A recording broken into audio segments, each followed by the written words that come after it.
안녕하세요. DJ 미아입니다. 오늘의 사연 시작해 보겠습니다. 안녕하세요. 저는 대구에 사는 배은자라고 해요. 저는 올해 환갑을 맞은 용띠이고요. 아들만 셋을 낳아 키운 엄마예요. 주변에서 그러대요. 요즘은 며느리가 상전이라고요. 웬만하면 며느리 말에 대꾸하지 말고 며느리를 받들라고요. 설마 어떻게 며느리가 시어머니에게 그럴까? 자신이 사랑하는 남자의 엄마인데. 저는 그렇게 생각했는데 제가 며느리가 생겨보니 며느리가 상전 맞습니다. 며느리 무서워요. 호환마마보다 더 무서운 게 며느리라는 말이 맞습니다. 자나깨나 며느리 조심하라는 주변 사람들의 충고를 허투루 들어서는 안 되겠더라고요.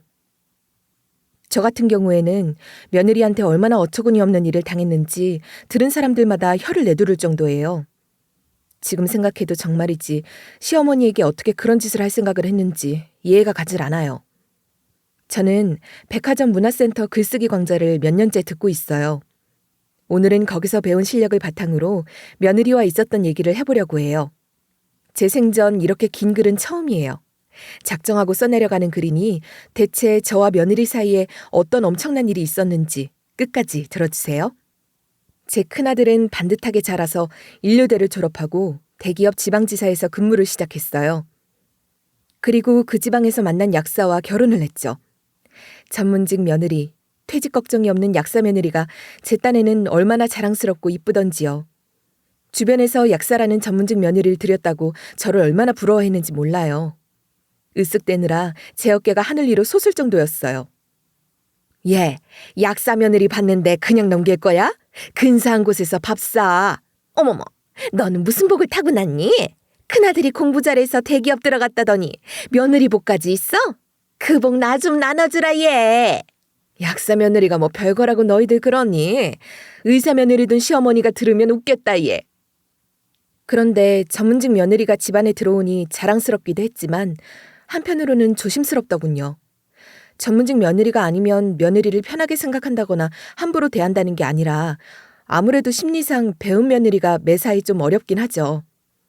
특히나 시어머니가 며느리 눈치 보고 사는 세상인데 배운 며느리에게는 조금 더 조심스럽게 대할 수밖에요.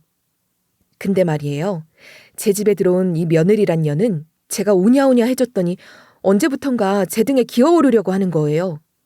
처음엔 귀엽게 봐줬는데 해도 해도 너무한 거예요. 그래서 적당한 때를 봐서 한 소리 할까도 생각도 했는데 그러다가 부작용이 생길라 이런 생각도 들어서 혹시 몰라 참고 참았더니 인연이 언제부터인가 저한테 지적질을 시작하는 거예요. 그래, 나는 옛날 사람이고 너는 요즘 사람이라서 그럴 수 있지. 내 행동, 내 말투, 네가 지적질 할 수 있어. 이렇게 생각하고 참고 참았는데 아니 근데 이 며느리란 년이 지적질의 한계가 넘어버렸네요. 제 몸뚱이를 가지고 지랄하기 시작하는 거예요. 저도 부끄러움을 아는 여자인데 말이에요. 제가 태생이 좀 등치가 있는 편이죠. 제 키가 165cm예요. 60대 치고는 적지 않은 키죠. 게다가 제가 여자치고는 뼈대가 남자처럼 좀 굵은 편이어서 살집이 조금만 붙어도 거구로 보이죠. 그래서 제가 아가씨 때부터 몸매 관리를 했었는데 아들 셋을 낳고 키우다 보니 어디 관리가 되나요? 게다가 폐경이 오고 갱년기를 맞이하다 보니 불어난 살들이 좀채 빠지질 않더군요. 그러다 보니 어느 순간에 제 자신도 저를 자포자기 해버린 거고요. 병원에서는 저를 가리켜 전문 용어로 고도비만이라고 부릅디다. 제 남편은 제 원피스를 보면 항상 이렇게 놀려대죠. 이건 당신 원피스야? 이불이야? 저도 살을 빼려고 무지하게 노력을 하는데 다이어트 하신 분들 아실 거예요. 그게 마음대로 되나요? 요즘 아이들이 그러대요. 다이어트는 죽을 때까지 하는 거라고요. 살면서 가장 어려운 숙제가 다이어트라고요. 100% 공감하는 말이에요. 세상 살면서 가장 힘든 일이 바로 이 다이어트라고 저 역시도 그렇게 말할 거예요. 만병의 근원은 살이고 살을 빼야 건강에도 좋고 미관상 좋다는 것을 저도 잘 알고 있는데 언제부터인가 약사 며느리가 제 살과 제가 말로만 하는 다이어트를 빌미로 엄청 트집을 잡기 시작하는 거예요. 처음에는 며느리가 제 건강을 생각해서 살을 빼라는 걸로 알아듣고 그렇게까지 기분 나쁘게 받아들이지 않고 알았다, 살 빼마, 노력하고 있다 이렇게 말대답을 했는데 어린 것이 점점 잔소리가 심해지는 거예요. 하루는 아들이랑 오랜만에 겸상을 하며 하하호호 이야기를 나누고 있었죠. 아들이 그러더라고요. 엄마, 이번 생신 선물로 뭐 사드릴까요? 엄마 뭐 필요하세요? 옷 사드릴까요? 봄이잖아요. 엄마 좋아하는 꽃무늬 원피스 어때요? 아들이 한번 골라봐요? 그러는 거예요. 그런데 보통 우리네 엄마들이 그러잖아요. 자식들이 뭐 사준다고 하면 마음으론 좋으면서 민망하기도 하고 또 자식이 힘들게 번 돈 아까워서 처음엔 괜찮아 하는 거요. 저도 그랬어요. 아유, 네가 무슨 돈이 있다고 엄마 옷을 사준다는 거야. 엄마 옷 많아. 그리고 요즘은 내가 늙었는지 옷을 입어도 옷매무새가 옛날만 못하다. 엄마 생일 선물 사준 걸로 알 테니까 그 돈으로 네 옷 사 입어라. 말대접으로 아들에게 이렇게 얘기를 했는데 갑자기 며느리란 년이 끼어들어서는 제 옆구리살을 아플 정도로 꽉 잡으면서 이러는 거예요. 어머님, 늙어서 옷매무새가 안 나오는 게 아니라요. 어머니가 너무 살이 찌셔서 그런 거예요. 옆구리에 이런 타이어를 늘 끼고 다니시면 옷이 어쩐다고요? 옷은 잘못이 없어요. 옷이 입이 없어서 말 못한다고 옷한테 그러는 거 아니에요. 그리고 이렇게 살이 찌면 생활하는데 안 불편하세요? 이거 빼야겠다는 생각이 절로 안 드세요? 살이 찌면 옷매무새가 문제가 아니고 생활이 불편한 것도 문제지만 무엇보다도 건강이 나빠지세요. 그게 가장 문제라고요. 제가 몇 번을 말씀드려요? 어머니, 그렇게 무식하게 안 봤는데 왜 그리도 무지하세요? 자신을 좀 사랑하시라고요. 다이어트가 그렇게 어려우세요? 하고 또 잔소리를 하는데 와, 정말이지. 순간 열이 팍 뻗치더군요.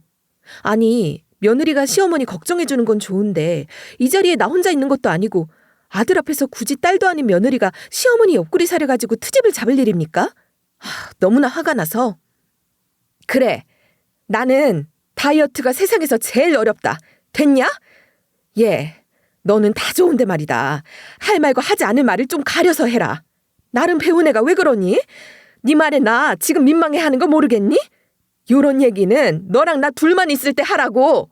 어머니가 살 때문에 고민하시니까 그렇죠. 안 그러면 제가 이런 소리를 왜 해요? 아무튼 맘 아픈 소리는 이렇게 공개적으로 해야 효과가 있어요. 아무도 없을 때 제가 백날 어머니 살 빼세요. 어머니 건강을 위해서 살 빼셔야 해요. 해도 소용없잖아요. 그래서 이러는 거라고요. 저 같은 며느리가 어디 있다고 어머니 저한테 짜증을 내세요? 진짜 이렇게 둘러대고 저렇게 둘러대는 며느리 말본새에 이제는 이골이 나더군요. 저는 이번 참에 며느리의 이런 버릇을 고쳐주자 생각하고 말을 했어요. 말이 나와서 말인데 이번 참에 좀 짚고 가야겠다. 너 정말 이렇게 내 앞에서 말대꾸 할래?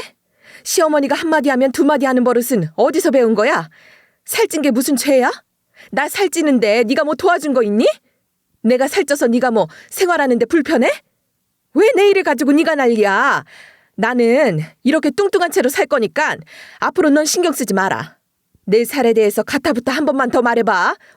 나 가만 안 있을 거다. 제가 그동안 며느리 때문에 쌓인 감정을 모두 드러내자 며느리가 시무룩해지더군요. 그러자 아들이 그런 며느리 표정을 보고서는 대뜸 며느리 편을 드는 거예요. 엄마, 무슨 말씀을 그렇게 하세요? 듣자하니 이 사람은 엄마 생각하고 그런 것 같은데 정말 이 사람 말대로 세상에 이런 며느리가 어디 있어요? 나 같으면 고맙겠구먼. 솔직히 엄마 너무 뚱뚱해. 정말 솔직히 엄마 보고 있으면 늘 건강이 걱정됐다고요.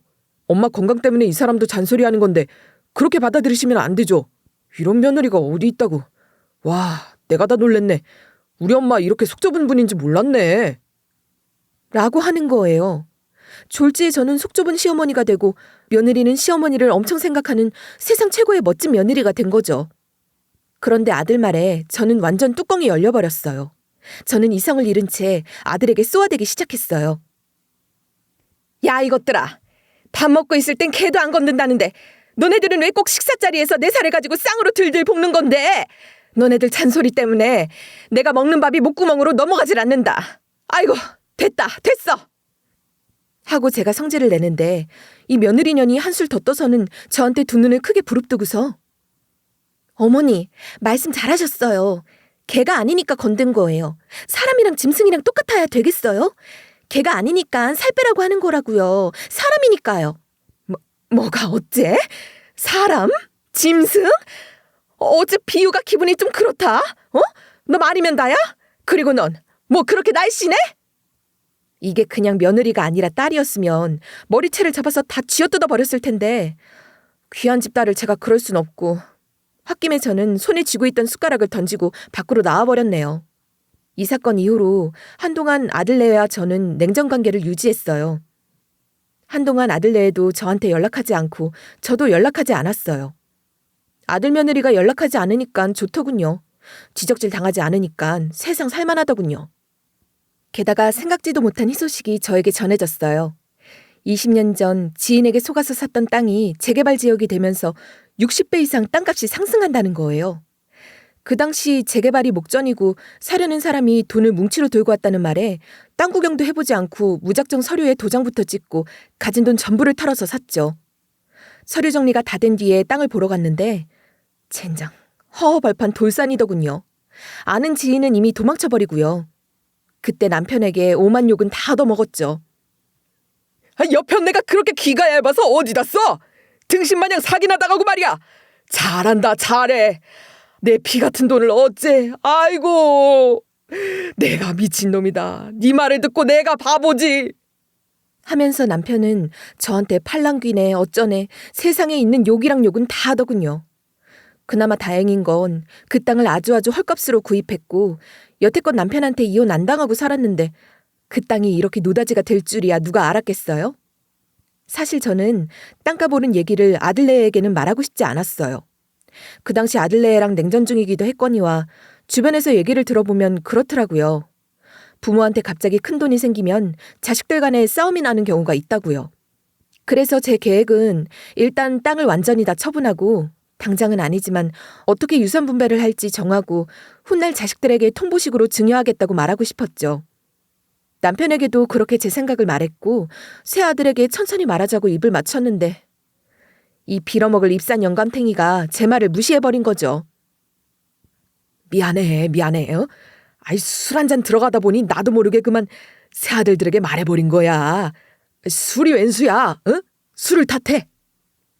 엄마 아빠가 수십 년 전에 사둔 돌산이 최근 재개발 지역으로 확정이 되었고 60배 이상 땅값이 오르내리고 있어서 지금 입질이 와서 저울질 중이라는 것을 그것도 본인들이 새아들에게 전화를 걸어서 같은 얘기를 3번씩 반복을 하는 거예요. 술김에 말이죠.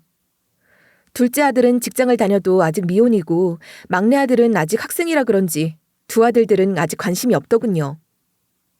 그런데 참 웃긴 게 땅값이 오르니까 큰아들 내애가 갑자기 제 집에 사과를 하러 온다는 거예요. 제가 숟가락을 던지고 나오던 그날 이후로 전화는커녕 문자 메시지 한 통 없던 아들 며느리가 과일을 사들고 제 집에 왔더군요. 그러면서 한다는 말이 엄마, 미안해. 그때 내가 왜 그랬나 몰라. 다 엄마 생각하고 한 말인데 오해 없으시죠? 제 맘 아시죠? 하면서 제 어깨를 주물럭대는 거예요. 그 옆에서 며느리란 년도 어머니, 저도 죄송해요. 그렇게 제가 얘기를 해도 어머니가 체중 관리를 안 하시길래 자극받으시라고 그날은 제가 좀 세게 얘기한 거예요. 다른 의도는 없었어요. 제 맘 아시죠, 어머니? 애들이 갑자기 왜 이러나 어리둥절해 있는데 죄송했어요 하면서 아들이 갑자기 눈물을 흘리는 거예요. 그리고 며느리는 집에 들어오면서 들고 있던 쇼핑백을 풀어 헤치더니만 그 안에 들어있는 것들을 주섬주섬 꺼내기 시작하는 거예요. 뭔가 하고 보는데 며느리가 바리바리 챙겨온 영양제를 꺼내서는 설명을 하면서 저를 엄청 챙기는 척하는 거예요. 어머니, 죄송해요. 생각해보니까 제가 어머니한테 살 빼라고 잔소리만 했지 정작 실질적인 도움은 하나도 안 드렸더라고요. 제 직업이 약사이면서 왜 그 생각을 못했나 몰라요. 어머니, 이 약이요. 진짜 비싼 약이고요. 구하기도 힘들어요. 그래서 제가 뒤로 구한 거예요. 다이어트에는 이 약이 직방이라 무조건 살 빠지실 거예요. 이 약은요, 다이어트에만 좋은 게 아니라요. 노화 방지 성분도 들어있어요. 약사들도 인정하는 약이에요. 땅값도 그렇게나 많이 올랐는데 좋은 세상 더 누리셔야죠. 이거 드시고 오래오래 건강하게 사세요. 해외여행도 다니시고 맛있는 것도 많이 먹으러 다니시고요. 저는 며느리가 제 손에 쥐어준 약을 유심히 보았어요. 며느리가 가져온 약은 영양제라고 하는데 보통 시중에서 판매되는 영양제처럼 포장된 영양제통에 들어있는 게 아니라 약병 같은 곳에 들어있더군요. 근데 약이 왜 이러냐? 응? 조제한 거야? 제 말에 며느리 답이 그래요. 영양제통이 많이 크다 보니 휴대하고 다니면 먹기 불편할 것 같아서 일부러 일주일 분량씩 나눠서 약병에 배분했다고 그렇게 설명을 해주더군요. 이상스럽긴 했지만 며느리가 약사니까 어련히 알아서 했겠어요? 저는 별 의심 없이 며느리의 성의를 받아들였죠. 땅값이 오르고 나서야 이렇게 행동하는 아들네의 속보이는 행동이 찝찝하긴 했지만 이렇게 영양제까지 들고 와서 알랑방귀를 끼는데 제가 뭐라고 야단을 쳐서 돌려보내겠어요? 세상에 자식 이기는 부모가 어디 있겠어요. 이런 마음으로 한 수 접고 머리 숙여 들어온 아들네를 저는 못 이기는 척 받아들였죠. 어쩌겠어요. 그날 아들과 며느리가 저에게 내뱉은 말들은 충격으로 제 마음속에 아직 남아있지만 제 자식인데, 제 가족인데 언제까지 냉랭하게 지낼 수도 없는 노릇이잖아요. 그날 이후 일주일 정도 시간이 흘렀을 거예요.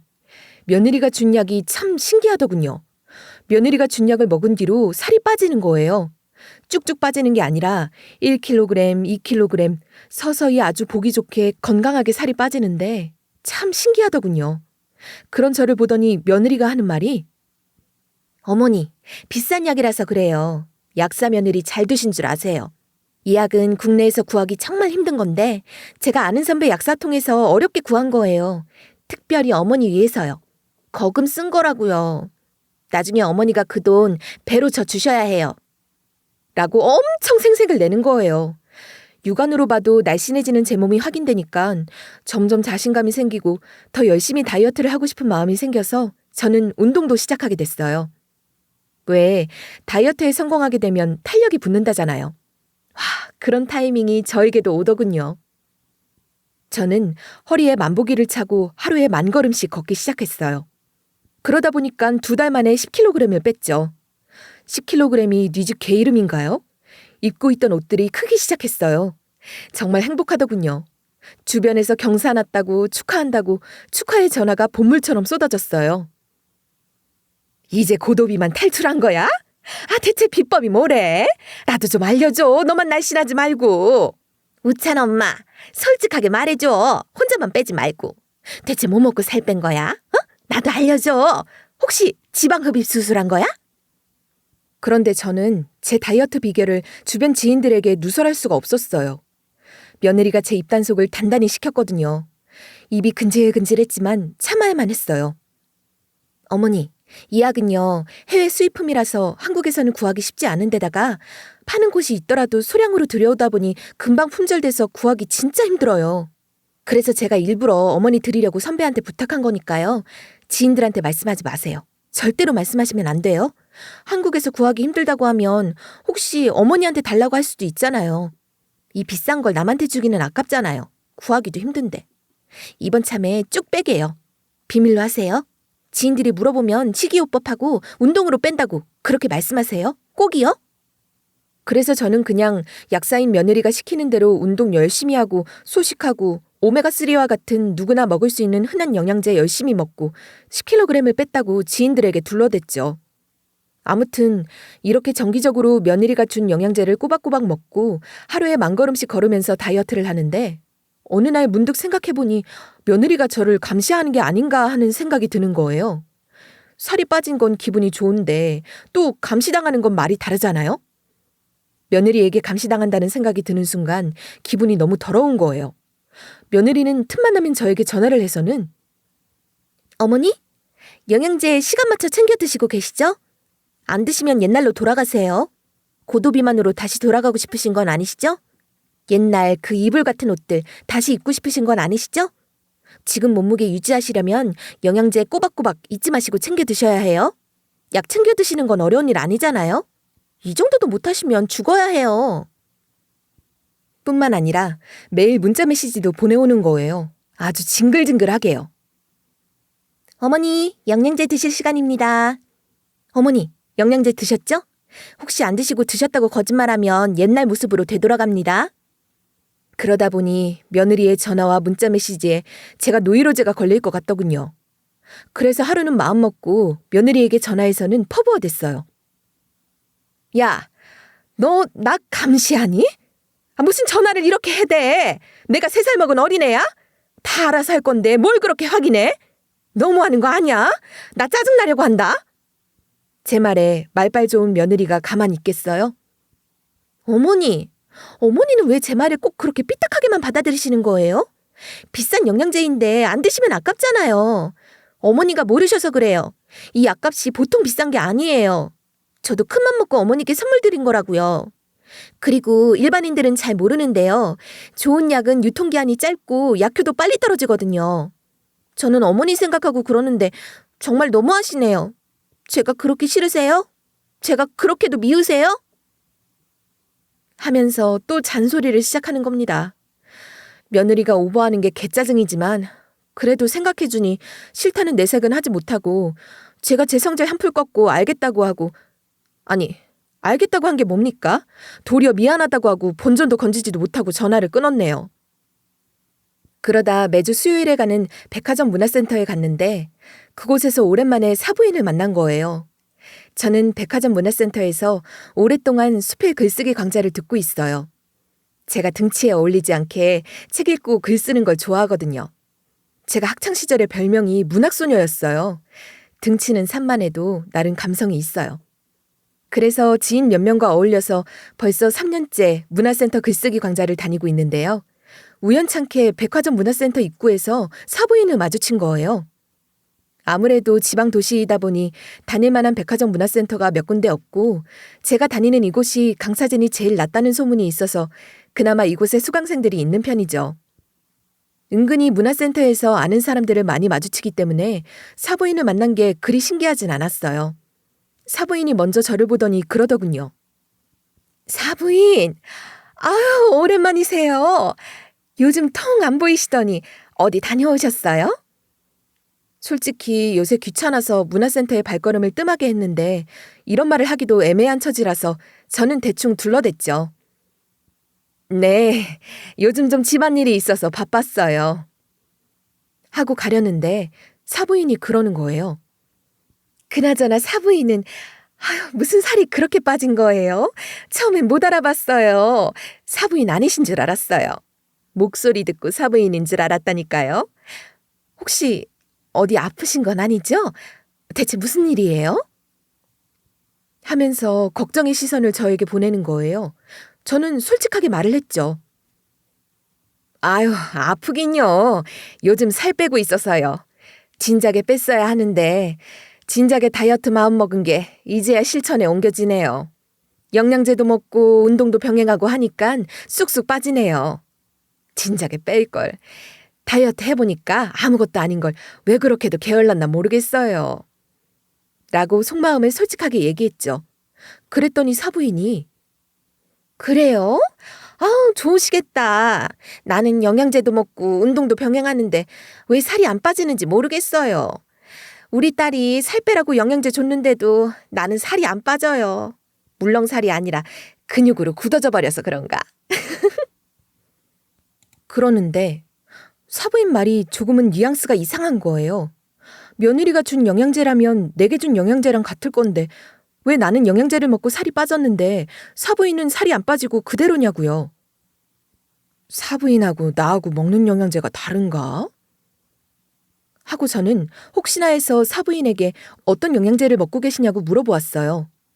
그러자 사부인이 가방에서 영양제 통을 꺼내서 자신이 먹고 있는 영양제를 보여주더군요. 사부인은 하루에 2번 먹어야 하는 약이라서 외출할 때는 갖고 다닌다더군요. 그런데 사부인이 가지고 있는 영양제는 제가 가지고 있는 영양제와는 완전히 달랐어요. 며느리가 사부인에게 준 영양제는 시중에서 파는 영양제였어요. 제가 며느리에게서 받은 영양제는 처방전을 받아 따로 제조할 때 쓰는 약통에 영양제가 담겨 있었거든요. 그리고 제 약은 앞서도 말했듯이 마치 수제로 만든 것 같은 모양이고요. 사부인은 자신이 먹는 영양제를 보여주면서 그러더군요. 우리 딸이 그러는데 영양제는 보조수단일 뿐이라고 그러던데요. 영양제 먹는다고 살이 빠질 리가 있냐는 거예요. 사부인은 운동을 병행했다고 했잖아요. 그래서 빠진 모양이네요. 그래서 저랑 다르게 살이 빠졌나 봐요. 아휴, 나도 오늘부터 운동해야겠다. 저는 사부인의 얘기를 듣고 오히려 더 혼란스러워졌어요. 며느리가 저한테는 그랬거든요. 이 영양제만 먹어도 살이 빠진다고요. 그리고 실제로 저는 운동을 병행하기 전에도 이 영양제의 효과를 느끼고 있었단 말이죠. 그런데 자기 엄마한테는 영양제만으로는 살이 안 빠진다고 했다고요? 왜 저한테 하는 말과 자기 엄마한테 하는 말이 다를까요? 그리고 약도 다르고요. 아무리 제가 고도비만이라 하더라도 자기 엄마와 저와 같은 약을 줘야 하는 거 아니에요? 아니죠. 자기 엄마를 더 비싸고 귀한 약을 주는 게 맞죠. 사부인의 말을 듣고 보니 제 기분이 엄청 상하는 거예요. 그러다 생각해보니 뭔가 수상한 생각이 들기 시작했어요. 이 년이 나한테 이상한 짓 한 거 아니야? 이 년이 보통 년은 아닌데. 아무리 시어머니 나한테 잘 보이고 싶다고 해도 기본적으로 시어머니보다는 자기 엄마에게 마음이 쓰일 텐데 그런 약을 나한테만 챙겨줬다는 게 아무리 생각해도 이해가 안 되는데. 더 솔직하게 말하자면 저는 이 다이어트 약을 먹으면서도 찜찜했어요. 친한 친구 딸이 다이어트 약을 오래 복용하다가 좋지 않은 일을 겪은 걸 제 눈으로 본 적이 있거든요. 그래서 제 친구들은 다이어트 약이라고 하면 절레절레 고개를 흔들거든요. 그래서 저도 고도비만 소리 들어가면서도 다이어트 약만큼은 복용하지 않으려고 삐댔던 거고요. 웬만하면 다이어트 약은 안 먹으려고 했는데 며느리가 약사라는 이유로 내가 생각 없는 짓을 했구나 하는 생각이 퍼뜩 들더군요.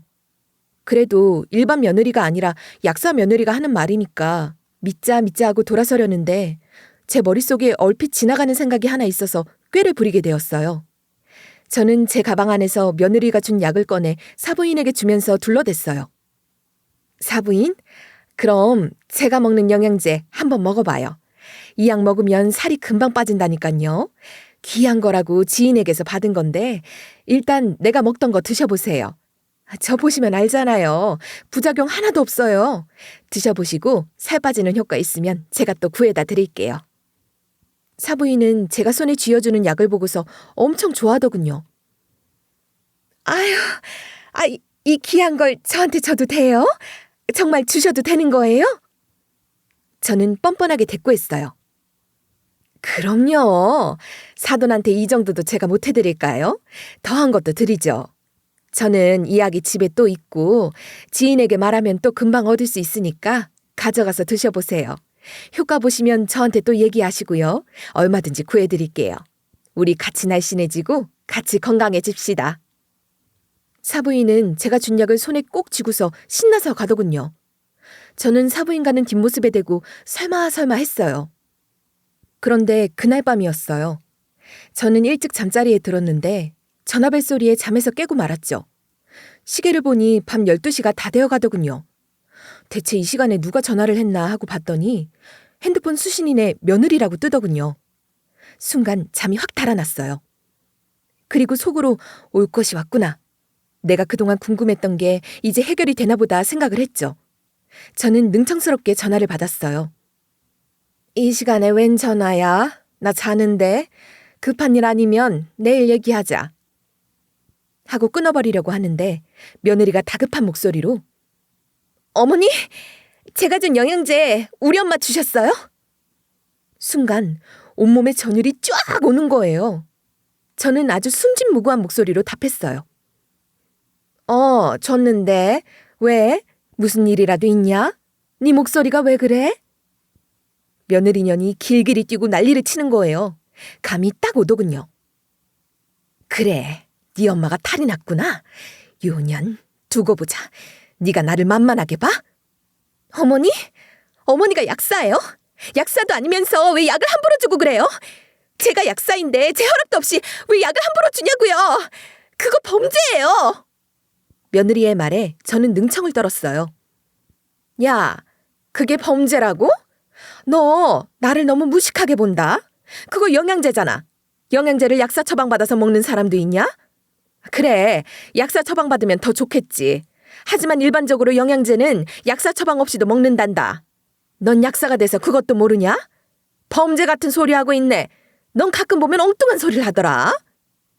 능청스러운 제 얘기에 며느리는 한숨을 내뱉더군요. 속으로 얼마나 통쾌하던지요. 어머니, 세상에 잘못 알려진 이약 상식들이 얼마나 많은 줄 아세요? 답답해라. 하면서 지랄지랄을 하는 겁니다. 속으로 낄낄거리는데 제 웃음소리가 혹시나 수화기 너머로 들려서 며느리 귀에 들어갈까봐 저는 지레 조심조심 했네요.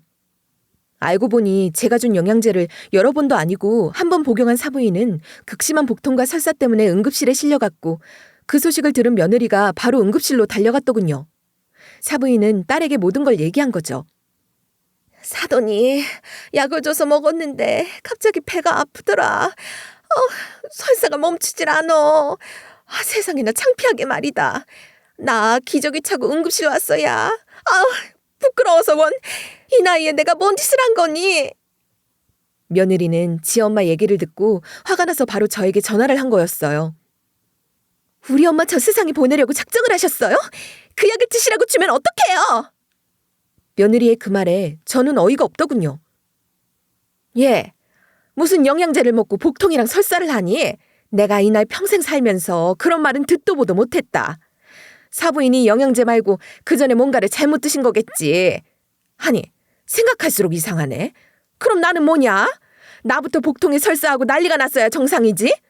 왜 자기가 음식 잘못 먹고 탈라놓고 생각하고 약 준 사람한테 뭐라는 거야? 네 엄마도 참 경우 없으신 분이시다. 그랬더니 며느리는 꼭지가 돌아서는 그게 아니라요. 어머니, 그 약에 들어있는 성분 때문에 복통이랑 설사도 할 수 있다고요. 심하게는 심장 발작도 할 수 있다고요. 그래서 효과가 좋아도 일부러 시중에서는 판매가 금지된 약이라고요. 어머니는 뉴스도 안 보세요? 며느리가 이렇게 말하는 거 아니겠어요? 이 약은 제 생각보다도 심각한 약이더군요. 저는 가만히 있을 수가 없었어요. 이 얘기를 듣고 가만히 있을 사람이 누가 있겠어요? 짚고 넘어가는 것이 맞죠. 제 생명은 뭐 2개입니까? 뭐라고? 너 방금 뭐라고 했냐? 심장 발작? 효과가 좋아도 일부러 판매를 금지하는 약이라고? 근데 그걸 나한테 먹여? 너 나 죽으라고 그런 거야? 그런 거야? 네 엄마는 안 되고 나는 죽어도 된다는 거야? 아니, 와, 이것 봐라. 제 말에 며느리는 이성이 돌아왔는지 급하게 태세를 전환했어요. 다소 차분한 목소리로 어머니, 그게 아니라요. 그러니까 무조건 위험하다는 게 아니라요. 사람마다 다를 수 있는데 어머님은 괜찮아도 저희 친정엄마 같은 체질에는 위험할 수도 있다는 그런 뜻이었어요. 우리 엄마는 시어머니도 아시다시피 지병이 있으시잖아요. 우리나라 식약청이 워낙 엄격해서 그렇지 다른 나라에서는 이 약을 팔기도 하고요. 어머니, 암튼 제 말 절대 오해하시면 안 돼요. 며느리는 자신이 흥분해서 말해버린 진실을 수습해보려고 별별 변명을 다 하더군요. 지 엄마 응급실에 실려갔다고 저 때문이라고 흥분해서 다 싸붙이고는 이제야 제 말을 듣고 이성이 돌아와 저한테 들키지 말아야 할 사실을 발설했다는 걸 깨닫고 아차 싶었는지 이런저런 핑계를 대는 것 같았어요. 저는 며느리에게서 그간 궁금했던 모든 궁금증이 해소가 되고 통화를 마쳤죠. 저는 며느리와의 통화 내용을 모두 녹음해두었고 며느리가 준 약과 통화 내용을 증거물로 제시해서 경찰에 신고를 했어요. 그리고 아들도 이 사실을 알아야 하기 때문에 아들에게도 연락을 했어요. 아들, 놀라지 말고 들어라. 네 와이프 내가 경찰에 신고했다. 그년이 나한테 시중에 판매해서는 안 되는 약을 줬더라고. 약을 주고서는 먹으라고 감시까지 했더라고. 아들은 제 얘기를 듣고 깜짝 놀라더군요. 아들은 복통과 설사 때문에 사부인이 응급실에 갔다는 소식을 듣고 며느리랑 함께 병원을 가긴 했지만 그게 제가 준 약을 사부인이 먹고 그랬다는 소리는 듣지 못했다고 하더군요. 저는 또 한 번 아들에게 넋두리를 했어요. 어떻게 며느리란 년이 시어머니한테 이럴 수가 있니? 이게 말이 되니? 아들은 저보다 더 분노했어요. 알고 보니 사부인은 며느리와 아들이 병원으로 달려왔을 때 제 아들 앞에서는 제가 준 약에 대해서는 얘기를 하지 못했더군요. 아들 입장에서는 제가 엄마니까요. 팔이 안으로 굽지 밖으로 굽겠어요? 그래서 사부인은 자기 딸인 며느리한테만 제가 준 약을 먹고 뒤집어졌다고 말했더군요. 그 말을 들은 며느리는 엄청 열을 받아서 저한테 따지려고 전화를 했고 제 분을 이기지 못해서 모든 걸 실토했고 제 핸드폰은 자동 녹음이 되어버린 거죠. 만약 그때 며느리와의 통화 내용이 녹음되지 않았더라면 제가 경찰에 증거불충분으로 신고하지 못했을 거예요. 그런데 제가 최근에 핸드폰을 바꾸면서 핸드폰 매장 청년이 그러더라고요. 녹음 기능 해놓으시면 나이 드신 분들은 불이익 당했을 때 억울함을 줄일 수 있다고요. 그래서 통화 녹음 기능이 제 핸드폰에 실행되고 있었던 거예요. 아들에게 저는 그간의 모든 일을 얘기했고 아들도 진술을 하러 경찰서를 찾았다고 하더군요. 같은 시간 며느리도 경찰에게 연락을 받고 경찰서를 찾았고요. 제 아들은 경찰서에서 진술하는 며느리의 얘기를 다 듣고 뒤집어져 버렸다고 해요. 역시 제가 낳은 아들이 맞더라고요. 성깔 있는 제 아들은 며느리의 진술 내용을 다 듣고 그년의 머리채를 잡고 난리를 피웠다고 하더군요. 저는 그 얘기를 경찰에게 전해 들었는데 얘기를 듣자마자 10년 묵은 채증이 내려가는 듯 했어요. 나이도 어린 년이 매사에 늙은 시어머니를 가르치려 들고 제가 살 좀 쪘다고 놀리고 무시하더니 꼴 좋게 됐죠 뭐. 조사 결과 며느리가 준 영양제는 캔들넛이라는 성분이 들어있었다고 해요. 이 성분은 다이어트에는 효과가 좋아도 워낙 부작용이 많고 며느리의 말대로 심하게는 심장 발작까지 일으켜 자칫하면 저 세상에 갈 수 있어서 식약처에서 수입금지 명령이 내린 식품이라고 해요. 며느리는 이 약을 불법 수입업자에게 구입해서 저한테 줬던 거예요. 며느리는 조사 중에 경찰에게 그랬다고 해요. 캔들넛을 복용해도 100% 부작용이 일어나는 게 아니에요. 저희 시어머니 보세요. 살도 빠지고 건강하고 멀쩡하시잖아요. 이거 좋은 약품입니다. 라고 해명했지만 경찰이 며느리에게 그랬다네요. 그렇게 좋은 약이면 약사님이나 많이 드시지 그러세요. 약사님 어머님도 더 드리고요. 라고요. 아들 역시도 며느리에게 그랬대요. 그렇게 좋은 약이면 너랑 네 엄마랑 많이 처먹어라! 하고서 아들은 제가 경찰서에 제출한 약통을 열어 며느리 입안에 그 문제의 영양제들을 부어버렸다고 해요. 며느리가 퇴퇴거리며 입안에 약을 내뱉고는 난리도 아닌 쇼를 벌렸다고 하네요. 그래도 아들은 화가 풀리지 않았어요. 그래서 며느리가 저한테 일부러 그 약을 준 거라는 걸 증명하기 위해 며느리와 나눈 카톡 내역을 모두 경찰에 제출했다고 해요. 아들 부부가 저랑 화해하려고 저희 집에 왔던 그날 아들과 며느리가 같이 만나서 제 집에 오려고 했는데 서로 시간이 맞질 않았대요. 그래서 며느리가 아들한테 자기는 집에 들를 시간이 있으니까 집에 있는 약 좀 가져와줘. 그 약 어머니 드리려고 내가 따로 챙겨놓은 거야. 라고 아들한테 메시지로 부탁을 했거든요. 궁지에 몰린 며느리는 결국 제 땅이 탐이 나서 이런 일을 저질렀다고 경찰에 자백을 했더군요. 며느리는 결국 처벌을 피할 수 없게 되었죠. 며느리가 이러지 않아도 제가 약사 며느리 몫을 충분히 챙겨줄 텐데 대체 왜 이런 오버를 한 건지 저는 며느리가 이해가 가질 않네요. 저는 병원에 가서 건강검진부터 받았어요. 다행히 아직까지는 건강에 별 이상이 없다고 검진 결과가 나왔더군요. 사부인의 경우에는 원래 지병이 있어서 더 치명적이었다고 해요. 아무튼 저는 고도비만임에도 건강체질이었나 봐요. 그런데 의사가 그러더군요. 하늘이 도우셨어요. 조금만 더 길게 복용하셨으면 건강 장담 못하십니다. 저는 집으로 와서 인터넷으로 캔들넛이라는 다이어트 약을 검색해봤어요. 경찰 말이 다 맞더라고요. 무시무시한 약이더라고요. 며느리의 제명은 수익식품안전관리특별법에 해당돼 5년 이하의 징역 또는 5천만 원 이하의 벌금에 처한다고 해요. 하지만 저는 너무나 분하고 괘씸해서 법원에 며느리를 약사법 위반에 저를 해치려고 했던 죄까지 적용해 처벌해달라고 요구를 했어요. 사돈이 저를 찾아와서 용서해달라고 어린 것이 생각이 짧아서 그런 거라고 하는데 저는 용서할 생각이 눈꼽만큼도 없었어요. 사람의 목숨을 가지고 장난치는 것들을 그냥 둬서는 안 되죠. 그것도 가족에게 말이죠. 가족의 목숨을 가지고 장난을 친 거니 그건 더 엄벌에 처해야 하는 거 아닌가요? 며느리는 2년 실형을 받았어요. 변호사를 잘 쓴 데다가 초범이라서 집행유예 받았죠. 대신에 약사법 위반으로 약사 면허 취소가 되었어요. 어렵게 공부해서 약대에 들어가고 약사 면허까지 받았는데 한순간의 욕심으로 이게 다 무슨 짓인가요? 그런데 더 웃긴 건 뭔지 아세요? 하루는 사부인과 며느리가 저를 찾아왔더군요. 사부인이 아주 작정을 하고서 저에게 그러더군요. 우리 딸, 이렇게 망가진 게 당신네 집안 때문입니다. 당신네 집안하고만 인연이 안 닿았으면 내 딸 약사 면허까지 박탈되지는 않았을 거예요. 솔직히 까놓고 말해서 사돈이 다 뚱뚱한 고도비만이라서 제 딸이 그거 고쳐주려고 그런 거잖아요? 그러니까 내 딸 책임지세요. 사부인 얘기를 듣고 보니 어이가 없더군요. 제가 또 가만히 있었겠어요? 사부인? 경찰에게 따님이 소명한 내용 못 들으셨어요? 따님이요. 제가 뚱뚱해서 날씬하게 해주려는 게 목적이 아니라 제 땅이 욕심이 나서 제사를 붙잡고 늘어진 거래잖아요. 말기가 어두우세요? 이해력이 떨어지는 편이세요? 이제 당신이랑 당신 딸이랑 말 섞고 싶지도 않고 면상도 보고 싶지 않으니까 제 앞에 나타나지 마세요. 근데 더 웃긴 게 뭔 줄 아세요? 며느리가 다급하니까 제 엄마를 잡고 늘어지는 겁니다. 엄마는 왜 시어머니가 준 약을 함부로 먹어서는 이 사달을 내냐고. 내가 이렇게 된 거 다 엄마 때문이야. 왜 문화센터를 가서 시어머니를 만났냐고. 모른 척 지나치면 될걸 왜 아는 척을 해서. 살이 빠졌네 어쨌냐 하면서 약까지 받아오냐고. 하여튼 그 오지랖. 엄마의 오지랖이 딸년 인생 망쳤잖아. 이야기가 웃기게 흘러가더군요. 이 사부인도 보통은 아니더군요. 딸년 머리카락을 잡더니 니년이 잘못하고 왜 나한테 뒤집어 씌워. 애초에 잘못은 네가 했잖아. 엄마는 어떻게든 되돌려보려고 하는데 왜 엄마 도와주지 말고 돌아서 가리? 그걸 원하냐? 그럼 가지고.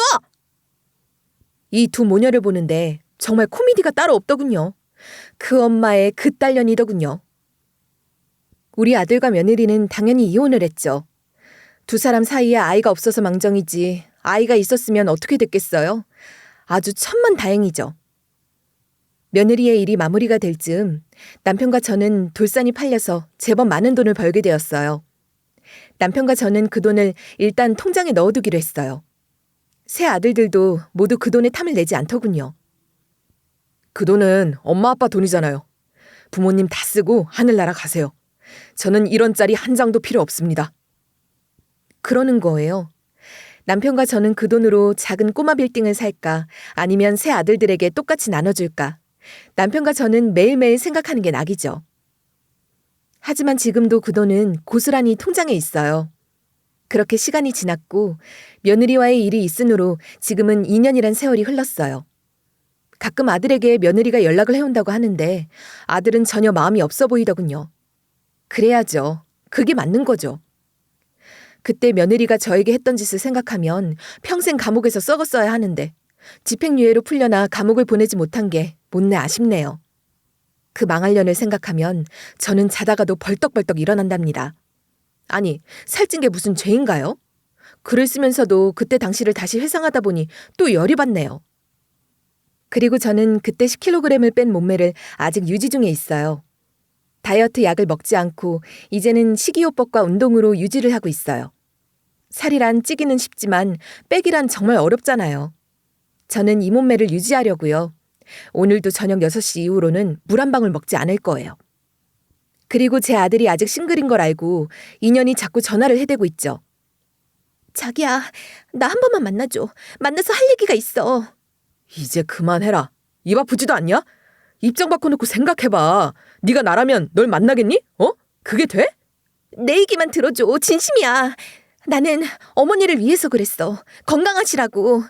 그 약을 장기 복용하시라는 게 아니라 어느 정도 살이 빠지면 약을 떼고 빠진 몸매를 유지하도록 내가 도와드리려고 했다고. 정말이야. 이게 끝까지 정신 못 차렸네. 야, 이 미친년아. 목숨을 담보로 한 일이라고. 너 약사 맞아? 제대로 공부한 약사 맞냐고. 너 정신감정 좀 받아볼래? 며느리는 틈만 나면 아들에게 전화를 해서 자신의 죄를 정당화시키더군요. 나중에 알게 된 사실인데 며느리는 진심으로 뉘우쳐서가 아니라 아들과 저의 어느 정도 선처와 노력이 있으면 약사 면허가 다시 풀릴 수도 있다는 한 가닥 희망 때문에 그러는 거더군요. 하여튼 2년 하는 짓은 왜 이리도 얍삽한지요. 하지만 아들도 그렇고 저도 그렇고 며느리의 괘씸죄가 당분간은 풀리지 않을 듯해요. 아들은 며느리를 스토커로 고소를 했죠. 그랬더니 더 이상은 연락을 해오지 않는다고 하더군요. 하지만 언제 다시 연락을 해올지도 모르죠. 소문에 의하면 며느리는 서울로 올라가서 학원가에서 아이들을 가르친다나요? 아무튼 강한 아이이니 잘 살 거라 믿어요. 그래도 한 번만 더 내 아들에게 연락해오면 당장 쫓아가서 개망신을 주려고 해요. 너 혹시 내가 보낸 이 사연 듣고 있으면 딱 기다려라. 내가 아주 개망신을 줄 테니까. 여기서 제 사연을 마치겠습니다. 지금까지 제 얘기 들어주신 여러분 감사합니다. 늘 건강하시고 행복하세요.